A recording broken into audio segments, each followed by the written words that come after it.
Hey guys, Maven Huffman here, and I am fortunate enough to be sitting here with 4-time Emmy Award winner, host, YouTuber extraordinaire, and just all-around great guy, Chris Van Vliet. It is so good to see you. I mean, when you said, would you do a video with me? I was like, man, I'd be honored. Chris, are you ready for 10 questions with Chris Van Vliet? Let's go. And I have a surprise in here for you. Oh boy. And it's gonna have to do with your Canadian heritage. You're gonna love it. Oh boy. Question Am I gonna one. get all these wrong? Nah, you're gonna get these right. These are about you. You better not.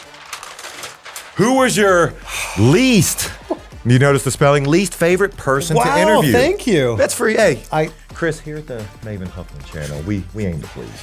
I like to say this is the Canadian spelling, and then It is. all my friends in the UK will say, actually, that's the correct spelling. So there you go. This is such a tough one to answer. Chris, on Maven Huffman's channel, I we know. ask hard-hitting questions. I can see. Come on now.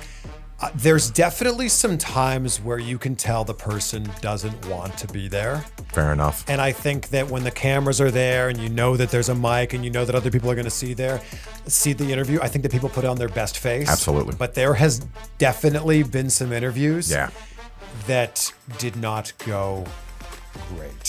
When I was on HSN, the Home Shopping Network, Deion Sanders' primetime was being put into the Hall of Fame.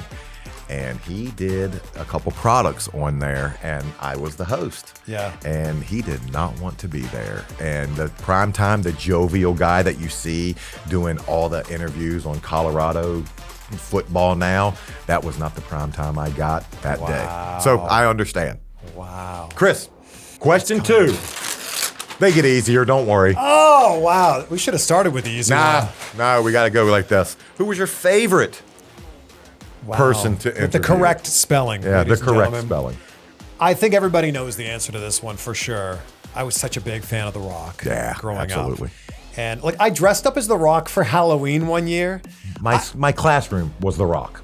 Your classroom was when I was sixth grade school teacher. Yeah. My bulletin boards was The Rock says. So I feel you. What school was that? It doesn't matter what school it was. I walked right into that. Walked right into that. So Unbelievable. it's The Rock. Yeah. And like I think so much honestly of who I am now is because of the charisma that The Rock had Absolutely. during the Attitude Era. So it's The Rock, and then fast forward whatever it was 15 years later, and I got to interview him for the first time. They always say, Maven, you shouldn't meet your heroes. He's one you can. Yeah, if Dwayne Johnson's your hero, Meet do him. whatever you can to meet. I tell everybody that as well. Next question. These are hard hitting. My heart is racing. Hard here. hitting. Who is your wife? Oh, Yeah. that's a pretty easy Yeah. one. Wow. She's the best. Her name is Rachel Van Vliet. Rachel is the sweetest, kindest, most considerate, and most supportive person I've ever met. I feel like I'm going to tear up. You got to have a partnership like that. That's awesome. She's the best. How'd you meet? We met on Hinge. We met on Hinge. So we met on a dating app. No way. Yeah, we met on Hinge, and I never would have thought that I would have ever met my wife on Hinge. But when we met, we connected. We went for drinks at a rooftop bar in Huntington Beach. That was our first date. Planning to go get one drink. Yeah. 5 hours later, our date finally came to an end. Yeah. And we were like, we got to do this again sometime. Yeah. Sometimes when you know, you know. Hey, every you. pot has a lid. Are you a father? Yeah. And man, this is a whole new chapter of my life. And I think there was, if I'm being completely honest with you here on the Maven Huffman channel, Shameless plug. I don't know if I had aspirations to be a father Really? 10-ish years ago. I thought Okay. it may happen at some point in time, but like I was just in a different chapter of my life and very focused on my career. Yeah. And when I met Rachel, it was like, not only is this the person I want to spend the rest of my life with, this is the person I want to start a family with. That's awesome. So our daughter is a little over 3 months old, almost 3.5 months old, and she's the sweetest little girl. This is how you know someone is a father, when the background of their phone is the wife and the baby. Yeah. My background. Uh-oh, what's your background? Virginia Tech. Like, so I can tell right now how amazing of a father you are. But Thank you. Hey, on to the next one. Okay. Why did you leave AEW? And for those of you that might not know, Chris had a stint in AEW. Go ahead, explain to us what you did there and why you left. I was a backstage interviewer on the first episode of Dynamite. Okay. And then I was brought back in on the 5th episode of Dynamite. So real quick story here. I'd done a bunch of interviews with AEW talent in 2019. So it started with Chris Jericho. You know, him leaving WWE was a big deal. Right. Chris Jericho, then it was Tony Khan, then it was the Young Bucks, and it was Cody Rhodes. I'd done all these AEW interviews, and it led to them going, would you want to be part of our first show? And I'm like, oh my gosh, yes, of course. That's awesome. To be a tiny little part of wrestling coming back on TNT for the first time in almost 20 years. Right. It was just so much fun to be part of it and to see what they were building Yeah. there. So it's not that I left. I was just brought in for a few shows and, dude, incredibly humbled and honored to be part of that and just, you know, to be part of what they were building too. On to the next one. Okay. Would you? I would never say no to any situation, any offer. So absolutely, yes. And you've been there before. Absolutely. You have nothing but great things to say about your Nothing time in WWE. Yeah, I would love to work for WWE if that was ever an option.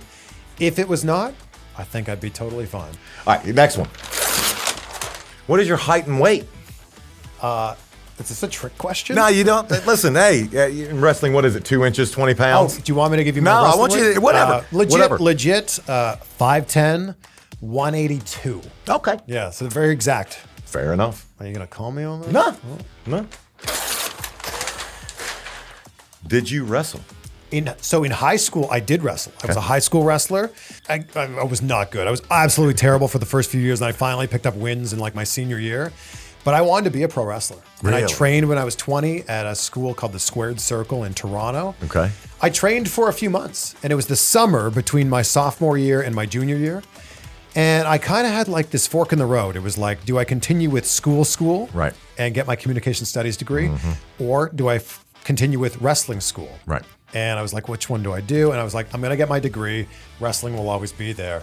And now I got to say, Maven, I'm super fortunate that like I can still do stuff that is involved with wrestling and dip my toe in every once in a while as a ring announcer or as something like that. But do you ever wonder what if? Because you have a great look. You got a great physique, great build. You're a good looking guy. You obviously can talk. I mean, you could have had an amazing career. Do you ever look back and think maybe I didn't make the right decision? You can't live life like that. I agree, but I got to can't. ask the question. I appreciate it. You can't live life with regrets. Nah. I'm pretty fortunate that at 40 years old, my knees don't hurt when I get out of bed. My back doesn't hurt when I get out of bed. And a lot of my friends who are my age that are wrestlers, they can't say the same thing. Hey, I limp for 20 minutes every day. So be man, I'm glad. sorry, man. Be glad you bypassed that. Next. Who's the most famous person in your contacts? Chris, it's not me, so don't say it's me. I do have you in my contacts. It's these are the worst because then you end up like sounding like you're bragging. Yeah, you're right? name dropping, of course. That's why we put it on here. I set up an interview with John Cena, Okay. and I have John Cena's phone number. Okay. And I'll tell you a quick story that I was setting up an interview. It was WrestleMania 35 here in New York, right? Mm-hmm. And I met him at a gym here. And I was texting with him. A mutual friend of ours connected us. So I get to the gym and I text John Cena, I'm here. And he goes, I'm here too, but I can't see you. And I'm not trying to be funny. And I'm like, he's using his own joke. Outstanding. So good. That is good.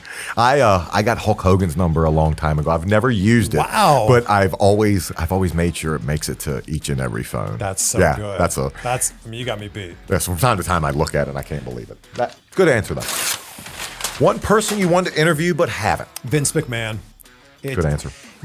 You and I wouldn't be sitting here right now if it wasn't for what Vince McMahon created. Love him or hate him, what he's created is unbelievable. You wouldn't be watching this channel right now if it wasn't for what Vince McMahon created. Absolutely not. But take it a step further. In Hollywood, give me one person. It's Christopher Nolan because he's the best working director right Absolutely. now. Every movie that he puts out is just magic, and I haven't had the chance to pick his brain and figure out what makes him tick.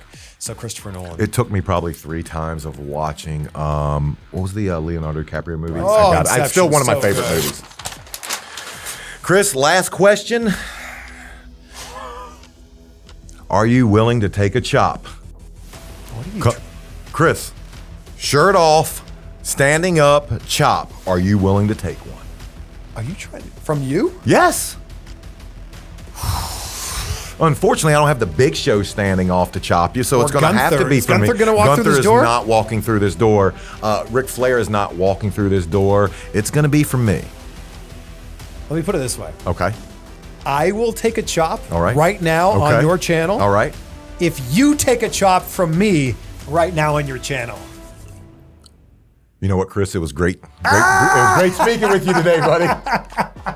Let everyone know where they can find you. Go subscribe to my YouTube channels at Chris Van Vliet and at CVV Clips. And you can check out the interview I just did with this man right here. Yeah, it's already out. So, Chris, thank you so much. Brother, thank you. All right.